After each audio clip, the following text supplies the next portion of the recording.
रामकृष्ण हरी मंडळी, हे आहे आमच्या चंदूरचं पुरातन विठ्ठल मंदिर. तर चला मग आज पाहूया चंदूरकरांची वारी.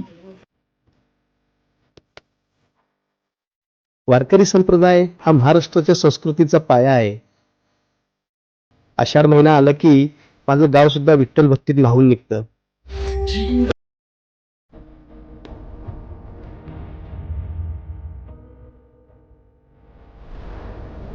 दरवर्षीप्रमाणे सर्व वारकरी दिंडीसाठी ह्या मंदिरामध्ये एकत्र येतात. टाळ मृदुंगाचा गजर, मुखी विठ्ठलाचं नाम आणि अभंगाच्या सुरांनी संपूर्ण वातावरण विठ्ठलमय झालेलं असतं. पंढरीनाथा, माझ्या चंदूर गावची ही पवित्र वारी अशीच पिढ्यानपिढ्या अखंड राहू दे.